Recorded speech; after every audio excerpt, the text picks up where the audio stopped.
Assalamualaikum warahmatullahi wabarakatuh. Saya Eka Putri Wuryandari, NIM 2010-1030-153. Saya berada di kelas MK Studi Kawasan Konflik 01 yang diampu oleh Ibu Siti Hardianti. Jadi di sini saya akan menjelaskan mengenai konflik sampit. Jadi buat yang belum tahu mengenai konflik sampit, saya akan menjelaskan mengenai bagaimana konflik sampit itu terjadi dan juga berdasarkan teknik pemetaan. Nah, buat kawan-kawan yang nggak tahu, teknik pemetaan itu terbagi menjadi beberapa macam. Jadi teknik pemetaan itu terbagi menjadi 7, yang dimana disingkat menjadi SIPABIO.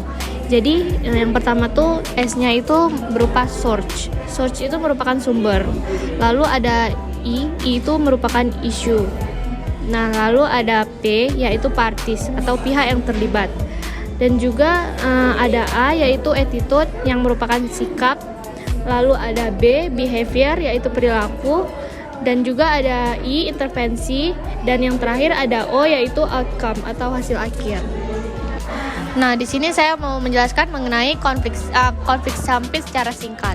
Konflik sampit terjadi pada Februari di tahun 2001 di kota Sampit, Kalimantan Tengah, Indonesia. Konflik ini dipicu oleh ketegangan antara kelompok etnis Dayak dan Madura yang bermukim di daerah tersebut. Konflik ini berlangsung selama sekitar 2 minggu dan menewaskan lebih dari 500 orang. Sebagian besar di antaranya ialah orang Madura. Konflik sampit ini menunjukkan betapa pentingnya untuk membangun kepercayaan dan dialog antara kelompok-kelompok teknis yang berbeda. Konflik ini juga menunjukkan perlunya upaya yang lebih besar dari pemerintah dan masyarakat untuk mengatasi ketidakadilan sosial dan ekonomi yang mendasari konflik. Dengan upaya bersama, diharapkan konflik seperti ini tidak terjadi lagi di masa depan. Nah, jadi kita memasuki ke teknik pemetaannya, yaitu yang dimulai dari sumber.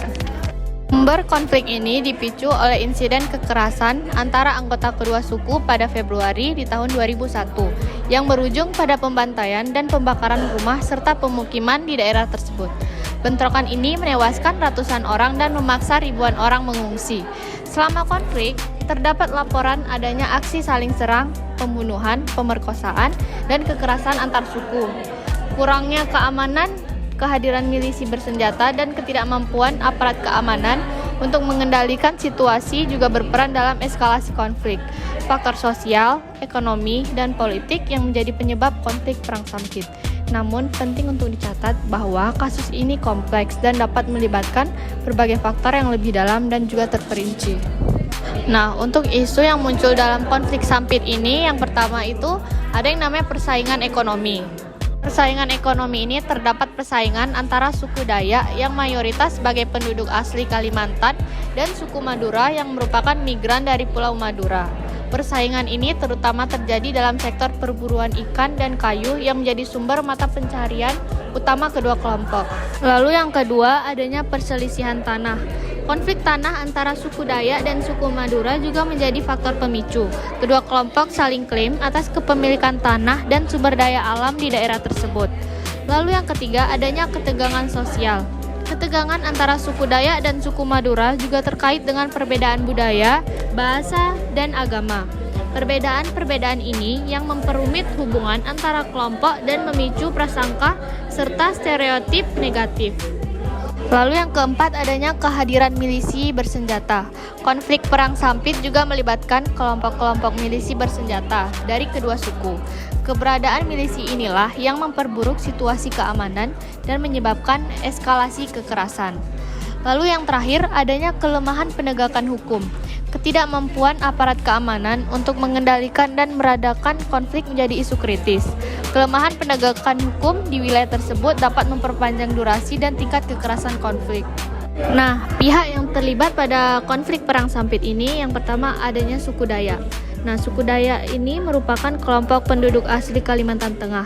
Mereka memiliki budaya, bahasa, dan tradisi yang khas. Dalam konflik ini, beberapa kelompok Dayak, termasuk kelompok suku Dayak Ngaju, terlibat dalam serangan terhadap suku Madura.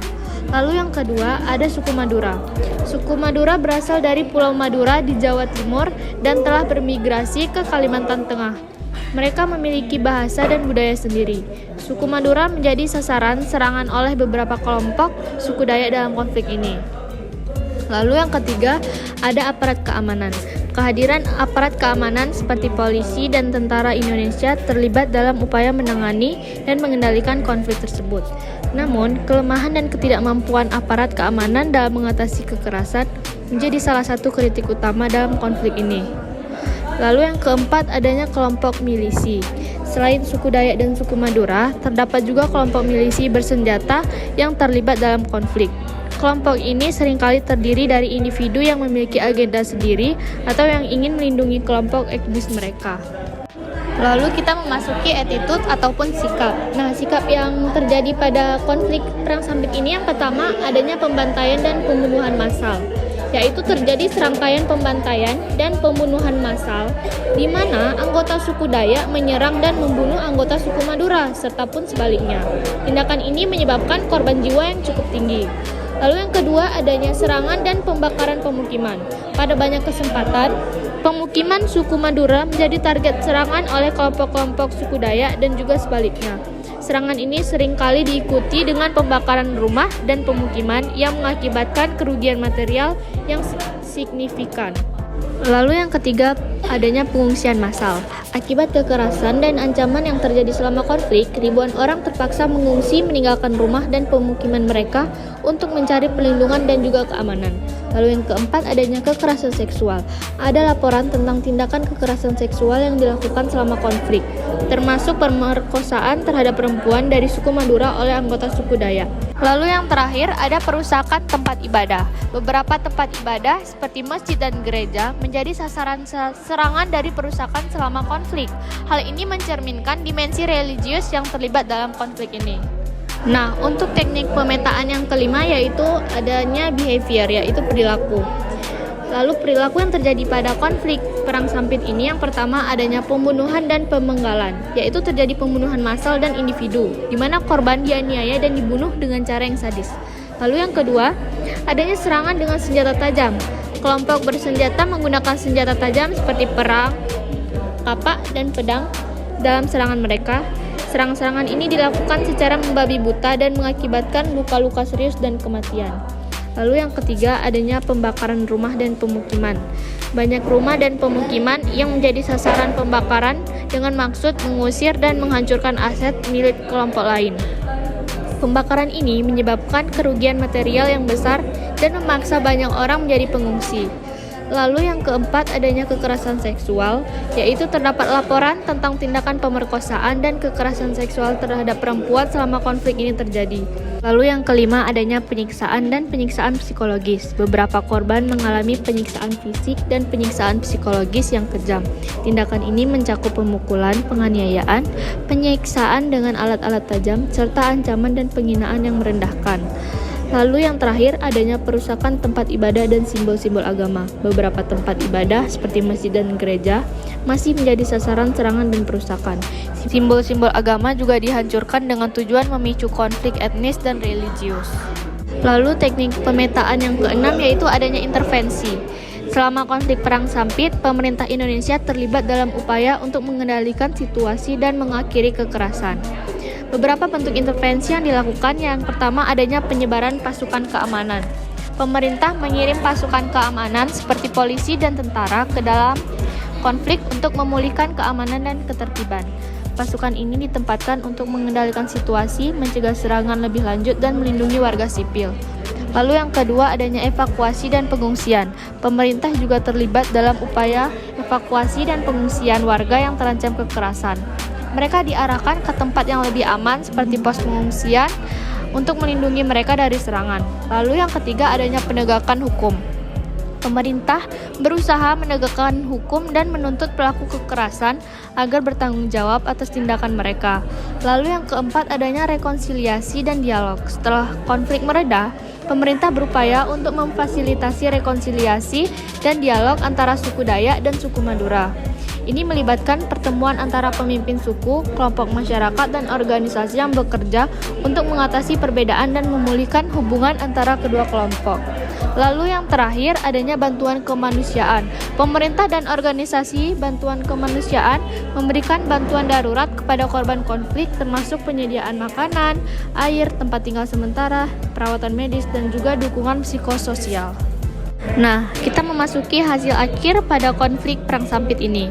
Pada 18 Februari 2001, suku Dayak berhasil menguasai Sampit. Polisi menahan seorang pejabat lokal yang diduga sebagai salah satu dalang di balik serangan ini.